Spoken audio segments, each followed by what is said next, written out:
जा रहे हैं लोग, अपने अपने दरवाजे फाटक खिड़कियां बंद कर रहे हैं, भरत का चेहरा देखना नहीं पसंद कर रहे हैं। तो भरत को लगा ये क्या, ये वही लोग हैं जो मुझे हृदय से लगाते थे, आज मुझे देख करके क्यों लोगों को लग रहा देखो भरत आ गए। और शायद मेरे राम, मेरे राघवेंद्र सरकार, मेरे लक्ष्मण जी, मेरी मैया जानकी अगर आज बन गए हैं तो इन्हीं भरत के कारण गए हैं। क्यों, पहला वचन इसकी मां ने यही मांगा था, देव एक बर भरतई टीका। बंधु, भरत जी महाराज सीधे अपनी मां कैकेयी के पास पहुंचे हैं। कैकेयी को पता चला तो मंथरा, चूंकि व्यवस्था सबकी यही थी पहले से, कैकेयी ने सोने की थाल में आरती सजाई और आरती लेकर के आ गई, आरती उतारने लगी द्वार पर। आरती तो उतार रही लेकिन भरत को अच्छी नहीं लग रही है आरती। क्यों, वो अयोध्या में जो शहचाहट थी, वो अयोध्या का जो पर्यावरण था वो आज बिल्कुल विपरीत है। वो जो चिड़िया चहका करती थी, आवाज नहीं आ रही किसी डाल से, किसी पेड़ से। चिड़िया बैठी तो हैं लेकिन मुख से आवाज नहीं निकल रही। वो पशु जो इधर उधर दौड़ा करते थे, वो गायें, वो बछड़े, वो पशु, वो सब एक कोने पर चुपचाप बैठे। वो वृक्ष जो हमेशा सुगम वातावरण में हवा दिया करते थे, वो वृक्ष बिल्कुल झुक गए। वो लोग नजरें नहीं मिला रहे और मां आरती उतार रही है। भरत को ये सब समझ में आ रहा है आखिर क्या है ये। तो भरत जी ने पूछ दिया, मां आखिर क्या बात है? आखिर क्या बात है मां? मां, ये आप आरती उतार रही हो मेरी? क्या बात है मां?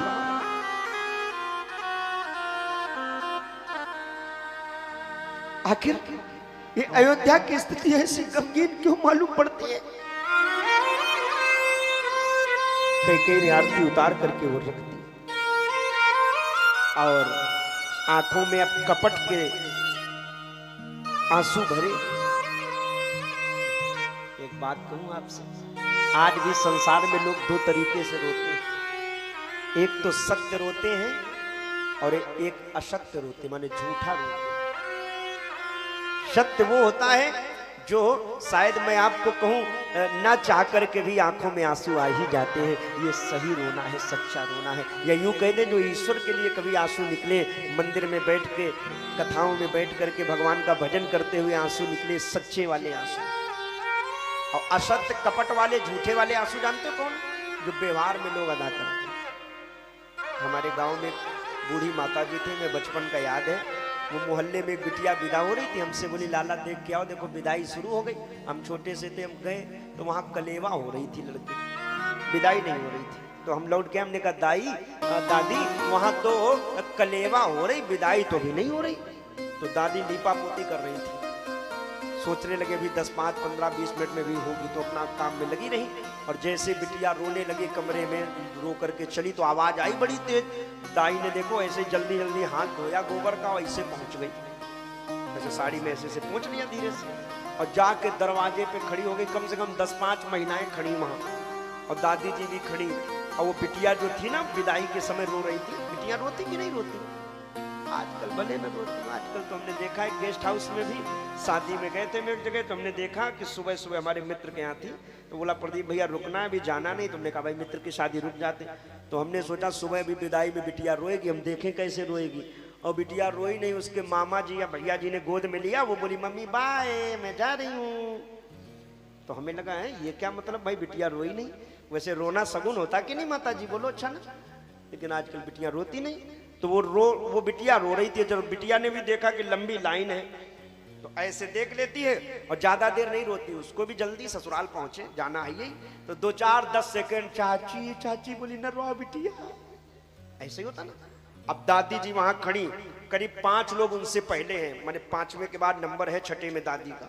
तो जैसे जैसे बिटिया आगे बढ़ रही, दादी जी का कुछ कुछ मौसम बन रहा रोने का। और जैसे ही पास में आई, पता नहीं कौन सा स्क्रू ढीला हुआ दादी जी का। बिटिया ने कही दादी दादी, बोली ना रो चिरैया। हाँ ऐसे कहते चिरैया, हो जाने क्या क्या। थोड़ी देर बाद मालूम जैसे वो 10 सेकेंड 20 सेकेंड 5 सेकेंड बिटिया रोई, और लोग लाइन में लगे तो उनसे भी रोना, और वो घूम के चली। दादी ने अपने साड़ू का पल्लू निकाला और ऐसे करके ऐसे कर लिया, आंसू खत्म। हम वही खड़े थे, बचपन की याद है में, हमने कहा दाई तुम तो बहुत देर रो रही रहो, एकदम से आंसू। अरे बोले लाला तुम्हें नहीं पता है, इनकी मम्मी हमारे बिटियावा के रेम रो गई रहा है तो हम इनके वाले हम रो लिन, व्यवहार अदा हुईगा आज है? ये झूठा रोना है कि नहीं, दिखावे का रोना है। कैकेयी ने यही किया है। गोस्वामी तुलसीदास जी कहते हैं, सुन सुत बचन स्नेह में कपट नीर भरी नैनो, भरत श्रमण मन सून सम, पापिन बोले अब बोली है कौन, कैकेयी। गोस्वामी जी तो तमाम उपाधियां दे रहे हैं, व्यासपीठ से कहना उचित न होगा।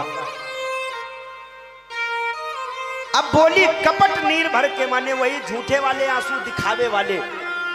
आप लोग सब समझदार हो, मैंने थोड़ा सा आपको उदाहरण दिया, आप समझ गए होंगे। समाज में ऐसे बहुत आपको मिलेंगे जो आपको देख के तमाम आंसू गिराएंगे, लेकिन वो कपट के आंसू होते। कभी सच्चे मित्र कहां मिलते, सच्चे आंसू वाले कहां मिलते। और जैसे ही कपट के आंसू भर के और वो एक ही बात कहने लगी, कहा बेटा तात बात में सकल सवारी, भई मंथरा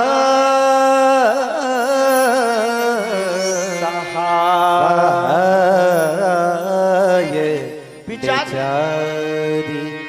लाला बेटा देखो ना, बेटा भरत, हाँ माँ, ये बिचारी जो मंथरा है ना, इसने हमारी बड़ी सहायता करी। भरत जी बोले ये सब न बताओ, ये कारण क्या है, आखिर आपका ये परिवेश बदला हुआ लग रहा है, भेष बदला हुआ लग रहा है, कोई श्रृंगार नहीं है आपके शरीर पर। माँ ये श्रृंगार के, आपका श्रृंगार कहाँ गया? पति मर गया था तो क्या श्रृंगार हो सकता है? और फिर पार्थिव शरीर रखा है।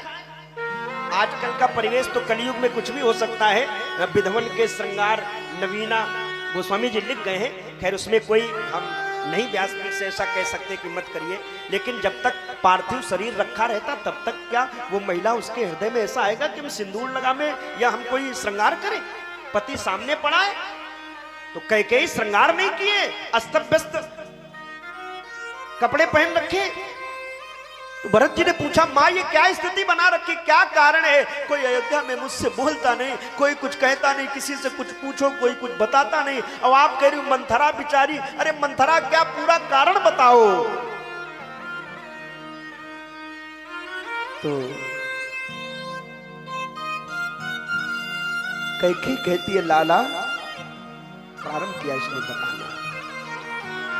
कछुक काज विधि बीच बिगाड़ूं, भूपति सुरपति पुर पगुधार्यु।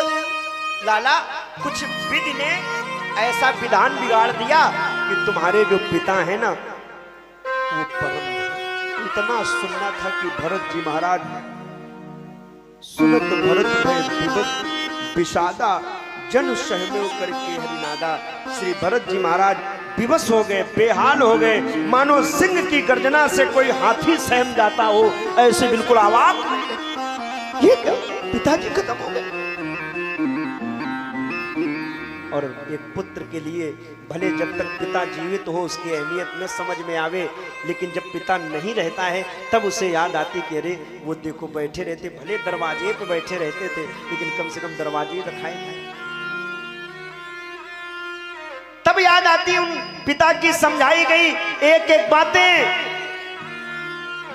और जब तक जीवित बैठे थे तब तक वो फोन में कौन सा खेल चलता भाई, हाँ वो पबजी, वो खेलते रहते। पिता बोले बेटा लाओ जल लाओ, अरे बोले लेकर पी ले ना जाके, हमारा देख नहीं रहे हो रॉकेट लड़ने वाला है?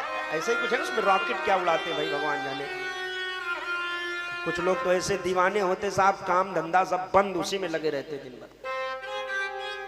देखा ना। अब फिर जब पिता नहीं रहता है, क्यों? अब रिचार्ज कहां से हो मोबाइल? तब याद आती कि पापा रहते थे। कभी ना कभी तो याद आती ही होगी पिता की, चाहे जैसा पिता हो।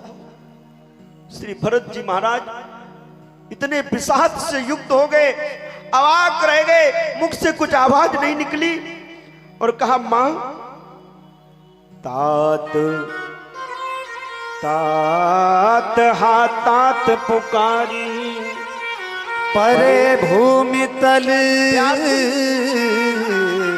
व्याकुल भारी। श्री भरत जी महाराज पृथ्वी पर गिर गए। तात, हे पिता, हे पिता, हे पिता, मेरा पिता मुझसे दूर हो गया, गिर गए,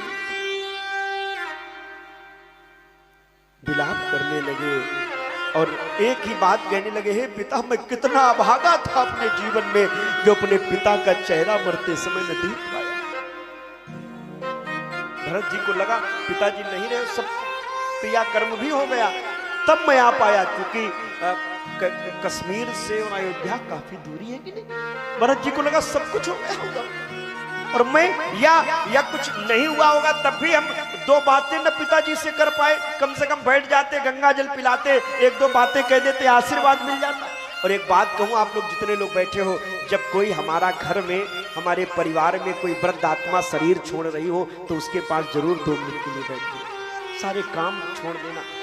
मैं आपको लाभ दे रहा हूं, वृद्ध व्यक्ति मरते समय अगर आपको आशीर्वाद दे करके जाए तो जो आशीर्वाद दे करके जाएगा वो जीवन में तुम्हारे भली।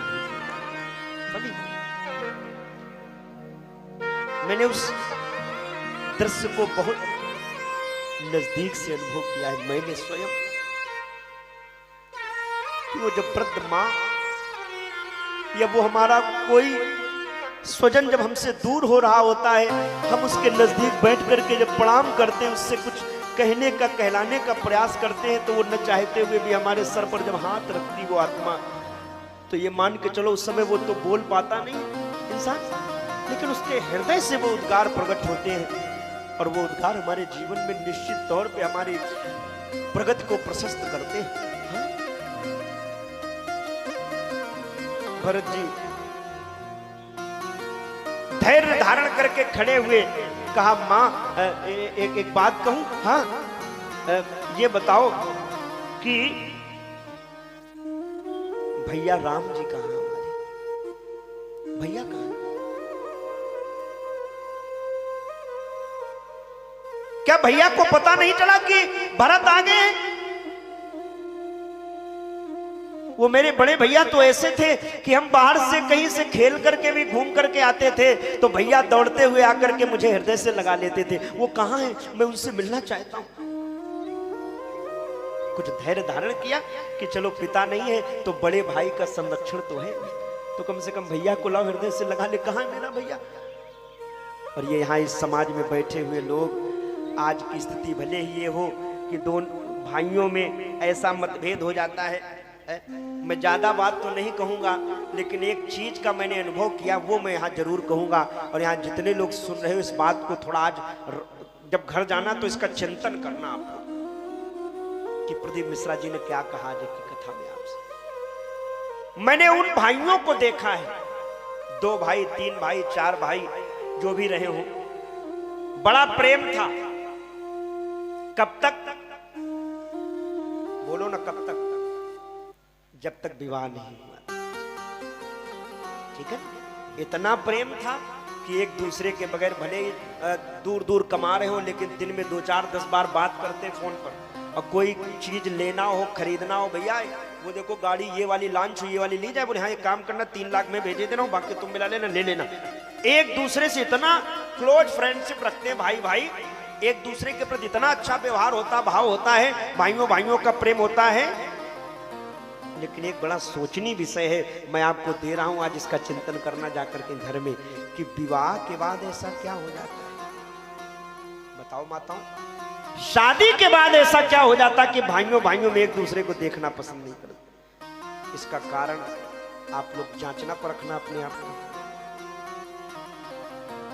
भरत जी ने कहा मेरे भैया कहाँ हैं, और जो ही ऐसा कहा तो कैकेयी ने कहा बेटा भरत, हाँ जानती है कैकेयी? अब सामने खड़ी होके नहीं कह रही, दशरथ जी के मरने का समाचार बिल्कुल सामने खड़े खड़े सुनाया। अब घूम गई, पीठ कर ली। क्यों? पीठ पीछे करके रोने लगे कि राम, तुमने मुझसे वादा करवाया था कि मैं तुम्हें 14 वर्षों के लिए वनवास भेज दूं, और आज मेरा बेटा मेरे सामने खड़ा है, और मैं ये जानती हूं कि जब मैं ऐसा बताऊंगी कि राम वन चले गए हैं तो ये मेरा बेटा मुझे बहुत गालियां देगा। तो शायद एक महिला के लिए इससे ज्यादा कष्ट हो नहीं सकता है। उसको दुनिया का कोई भी व्यक्ति गाली दे दे वो बर्दाश्त कर लेती है, लेकिन जिस दिन बेटा उसका ठुकरा देता है, गाली दे देता है, तो उसको लगता है अब मेरा दुनिया में कोई नहीं। तो कई घूम गई कि वारे राम, कैसी तुमने परीक्षा ली है, आज ये बेटा के सामने मैं क्या कहूं? तू बताया है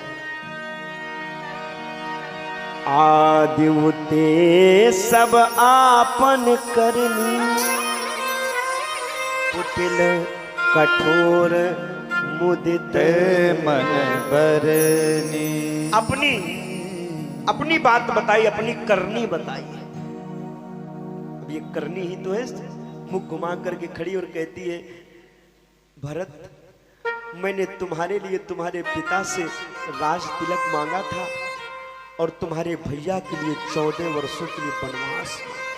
इतना सुनना था कि जब पिता खत्म हुए थे तो भरत जी तात तात हा ऐसे कहकर के बैठ गए थे, तब लुढ़के थे, गिरे थे, भावा वेश में आकर के उस गमगीन माहौल को अनुभूत की थी। लेकिन जैसे ही सुना भरत्यूं बिसर्यूं पितु मरन, सुनत राम बन गो, हे तू अपन पौ जान जिए, थकत रहे धरि मोल। पिता के मरने का जो दुख था वो भूल गए। अब कौन सा दुख आ गया? अब भाई के वन जाने का। अच्छा एक बात आपसे पूछे, हम दुख कब भूलते हैं? दुख कब भूलते हो सही बताना। सुख आ जाए तब ना, हो ही नहीं सकता। सुख आ जाए लेकिन फिर भी अपना पास्ट याद रखते कि भैया कैसा हमने जीवन जिया था। ऐसा है कि नहीं? दुख हम तब नहीं भूलते कि सुख आ गया तो हम दुख भूल जाए ना। दुख हम तब भूलते हैं जब उससे भी बड़ा दुख मिल जाता है, तब वो वाला दुख भूल जाते हैं। तो यही तो हुआ, पिता मरे ये दुख हुआ, लेकिन भैया बन गए हैं। तो भरत्यूं बिसर्यूं पितु मरन, सुनत राम बन गो। पिता के मरने का जो दुख था वो भरत भूल गए और राम जी के बन जाने के गम में डूब गए, दुख में डूब गए। और ऐसे गिरे लाठी के तरीके से सपाट पृथ्वी पर गिर गए। माँ नहीं, तू मेरी माँ नहीं ना, कौन तुझे माँ कहे, तू माँ नहीं। और भरत जी ने क्या कहा, कैकेयी तू तो आज वो सर्पणी बन जाती मेरे लिए। ये शब्द सुनने से पहले मैं न रहता इस जीवन में। जैसे एक नागिन होती है, अपने बच्चे को जन्म देने के बाद बच्चे को ही खा जाती है, जहरीली नागिन। कम से कम जब तुमने जन्म दिया था तभी मुझे समाप्त कर देते। कम से कम ये दृश्य तो मुझे सुनने को अवसर न मिलता। ये माँ कैकेयी, तू माँ नहीं जननी, तू जननी भई। तू मेरी माँ नहीं, तू तो बिल्कुल अपने ही माँ की तरीके से कृत्य किया है। जैसे तेरे माँ ने, मानी मेरी नानी ने अपने मेरे नाना के प्राण ले लिए। ऐसा एक प्रसंग आता है छेपक रामायण का कि कैकेयी की जो माँ थी, इनके जो पिताजी थे, वो इंद्र से वरदान प्राप्त करके आए कि 84 लाख योनियों में सबकी बातें सुन लो। एक दिन चीटे चीटे की लाइन जा रही थी, इन्होंने उनकी भाषा सुन ली, मुस्कुरा दिए। कोई ऐसी बात हो रही होगी तो हंस दिए। और जैसे हंसे तो कैकेयी की माँ ने अपने पति से पूछा, ये बताओ क्यों हंसे? तो उन्होंने कहा नहीं नहीं हंस दिए, तुम्हें क्या मतलब? बोले नहीं नहीं बताओ हमें। तो ये त्रिया हट लगा दी, हमें बताओ क्यों हंसे तुम? तो उसके पति ने कहा, देवी अगर हम तुम्हें बताएंगे तो हम मर जाएंगे। क्यों? हमें इंद्र ने कहा था कि ये रहस्य है, ये किसी को बताने ना, जिस दिन बताओगे मर जाओगे। तो उसने कहा तुम मरो तो मर जाओ, लेकिन हमें बात बताओ। ऐसा हट कभी कभी माताएं भी कर लेती। कुछ बात ऐसी होती जो बताने लायक होती तो बता दी जाती। बल्कि हमने तो ये सुना था, 90 के दशक में एक भजन आया था, भैया कितना भी बैरी हो भेद छिपाना सत्यम ना चाहिए, और पत्नी चाहे जितनी प्यारी हो पर भेद बताना। सुन लो मेरे भाई बहन। लेकिन आजकल होता क्या है, देवी जी से सारी बात बताई जाएंगे, अभिभावक से भाई से छिपा ली जाएगी। मैं आपसे निवेदन करूं, भरत जी कहते हैं तेरे मुंह में कीड़े क्यों नहीं पड़ गए जब तुमने ऐसा वरदान मांगा, जब तुमने ऐसा वचन मांगा? ए मां गरी न जीव मुंह पर न कीरा बर मांगत तो भई न पीरा। तुझे तेरी जीव उस समय कट जाती, तेरे मुंह में कीड़े पड़ जाते। अब इससे ज्यादा बताओ मां को गाली और क्या हो सकता?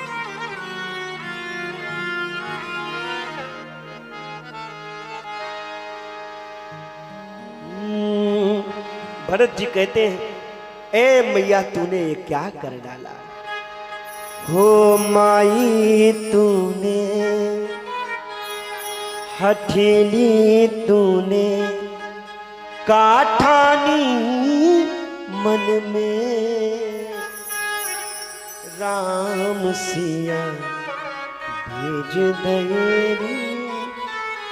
ए मैया हथेली तूने, हो माई तूने काठानी मन में, राम सिया भेज दयेरी बन में, राम सिया मेरे दयेरी बन में। आखिर क्या तुमने मन में ठाना अपने?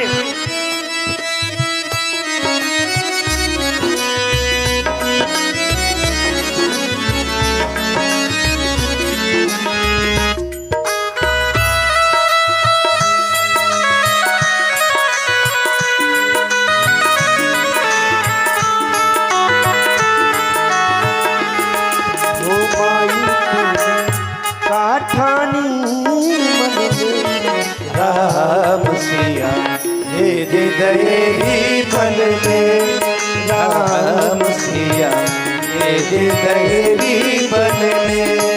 ओ दीवानी तूने काठानी मन में, राम सिया मेरे दयेरी बन में, राम सिया मेरे दयेरी बन में। जदपि भरत तेरो ही जायो, यद्यपि भरत तेरो ही जायो। ए मैया भले ही ये तेरा बेटा हो भरत, यद्यपि भरत तेरो ही जायो, यद्यपि भरत तेरो ही जायो।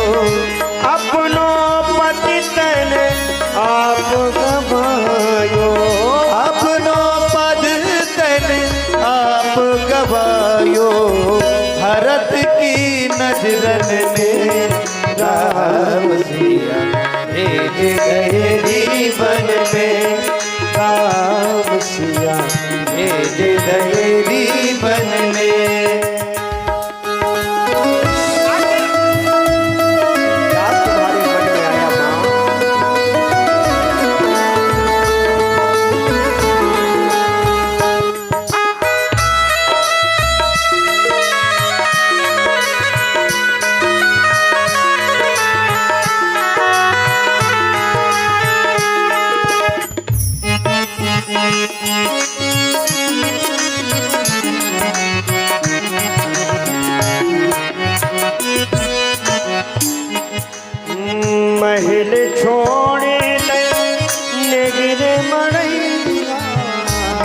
कैसे छोड़े वहाँ नहीं रे मड़ैया। सिय सुकुमारी संग दो भैया, सिय सुकुमारी संग दो भैया।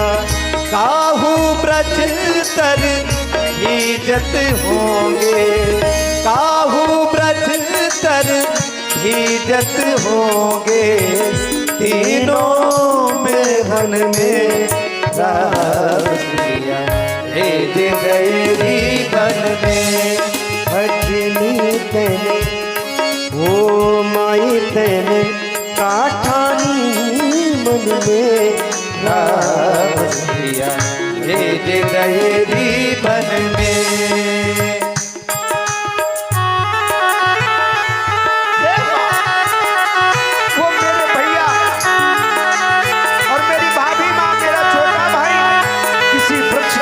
जल में भीग रहे होंगे कुटिया बना करके।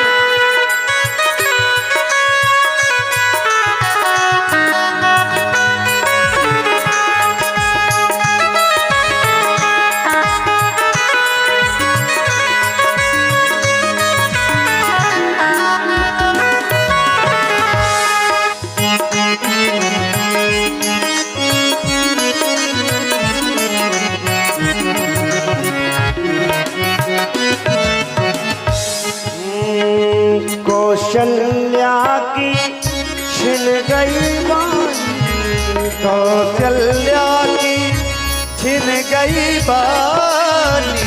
रोए ना सकी उर्मिल दीवानी, रोए ना सकी उर्मिल दीवानी। कह गई तू बस एक ही रानी, कह गई तू बस एक ही रानी। रह गई महलन में राम सिया भेज गए वन में। राम सिया भेज गए वन में। ओ मैया तेने भजनी तेने काठानी मन में राम सिया भेज गए वन में। राम सिया भेज गए वन में। राम सिया भेज गए वन में। ये तुमने क्या कर डाला माँ? तुम्हें पता है तुमने वो काम किया है जैसे कोई वृक्ष काट ले और बाद में उसमें पानी ना दे। वृक्ष कट गया तो उसमें क्या रहा? तुमने तो वो कर डाला माँ। मेरे भाई बहन भरत ने माँ कहना बंद कर दिया, कहा आज से तू मेरी माँ नहीं, तू केवल रह गई एक ही रानी महलन में। ऐसा कहकर के भरत जी वहां से जैसे बाहर निकले शत्रुघ्न को लेकर के, तब तक वो सामने से मंथरा दिख गई। बस मंथरा को देखा है। भरत जी तो साधु हैं और साधु कभी क्रोध नहीं करता है, साधु कभी हाथ पैर इतनी जल्द नहीं चलाता है। जब बहुत ही ऊपर हो जाए सर के पानी तो भले ही साधु गाली गलौज और लड़ाई झगड़ा कर देना, साधु तो सहता रहता है। संत न छोड़े संतति कोटिक मिले असंत, मैं भुजंगा बेधिया शीतलता न तजन। शीतलता नहीं छोड़ता है। तो भरत जी तो कुछ नहीं बोले, लेकिन शत्रुघ्न जी से रहा नहीं गया और देखते ही उस कुबड़ी को कि इस मंथरा के कारण ही सब कुछ हुआ है। आज भी एक बात कहूं, मंथरा का तात्पर्य क्या होता है? यहाँ मंथरा के विशेषण दिए गए घर फोरी। रावतपुर वाले भक्तों, यहाँ मसवानपुर और ये कौन सा नगर लगता है? केशव नगर है। केशव नगर आवास विकास के यहाँ माताएं बहनें भैया लोग सब लोग बैठे हो। आप लोग रावतपुर पर क्षेत्र हर एक मोहल्ले में, हर एक नहीं कहेंगे, गलती हो गई, सॉरी। लेकिन होता क्या, अभी हमें 2 दिन और रुकना है ना, तो किसी को ऐसे कैसे कह सकते हैं। लेकिन आज भी मंथरा कौन है पता है? मंथरा है क्या होती है? कानपुर में नहीं होती और जगह पर होती है। यहाँ इस क्षेत्र में नहीं। हाँ ठीक कह रहे हैं आप शुक्ला जी, इस क्षेत्र में नहीं और अन्य जगह पर है। हाँ, अन्य जगह वाली जो मंथरा माने, जो यहाँ मंथरा की जो परिभाषा बताई गई वो यही है, घर फोरी, जो घर फोड़ने का काम करे दूसरे का, वही तो मंथरा है। हाँ, 22 वर्षों से चल रहा ना आयोजन, तो मंथरा वाला कहाँ काम रह गया। जिस समय मंथरा को आते हुए शत्रुघ्न जी ने देखा है, मैंने उस दिन बताया, हुमक की लात तक कुबर मारा है, इतनी तेज से प्रहार किया है कि वो मंथरा मुंह के बल जाकर के गिरी, बत्तीसी टूट गई, कुबर फूट गया, खोपड़ी फट गई, दंड दिया गया। शत्रु है। शत्रुघ्न जी कहते तेरे कारण, वो माता जी कह रही बेचारी, तू बेचारी है, और ये मंथराएं बेचारी बहुत बनती। हाँ, ऐसी बात करेंगे, अरे बहू तुम बिल्कुल हमारी अपनी बिटिया हो, तुम्हारी सासू अम्मा ना का बतामन, इनके हाल बड़े पूछो ना मोहल्ले में। आलो बहू को, यही तो है घर फोरी वाला मामला है। बोलो जय सिया राम। अरे साहब ये स्थिति है, ये स्थिति बनी है। मैं आपको बताऊं कि आज लोगों ने मंथरा नाम रखना बेटियों का बंद कर। अच्छा किसी का नाम है तो बताना इधर, अब हम तो पहली बार आए हैं, किसी का नाम है इधर मंथरा? क्यों बहन जी? माता जी चश्मा वाली मैया, आपका क्या नाम है? बोलो बोलो, नाम बताओ अपना। आशा, आशा नाम है। देखो कितना अच्छा नाम। मंथरा किसी का नाम है भैया? हाथ उठा के बताना जरा। कोई किसी का नहीं होगा ना, मंथरा नहीं होगा। कौन रखे मंथरा? कौन अपना घर फोड़वाए भाई? मेरे भाई बहन, श्री भरत जी महाराज महलों की ओर प्रवेश किए हैं, आगे बढ़े हैं। श्री वशिष्ठ जी ने बुलाया है, भैया कौशल्या से भी जाकर के मिले हैं। कौशल्या और भरत का संवाद हुआ, चरणों में गिर गए, कान पकड़ लिए। माँ एक बात कहूँ, हाँ अगर मैं न होता तो मेरे भैया बन न जाते, मैं कितना अभागा हूँ माँ। कौशल्या ने हृदय से लगाया, कहा पगले तुमने सुना? शायद एक बात मैं आपसे कहूँ, कौशल्या और भरत के चरित्र से बड़ी अच्छी शिक्षा मिलती है। बेटा लाख अपराध कर दे, लेकिन माँ के पास अगर आ जाए तो माँ उसके सारे अपराध भूल करके हृदय से लगा। बहुत सी माँओं को मैंने ऐसा देखा है। हो सकता है सब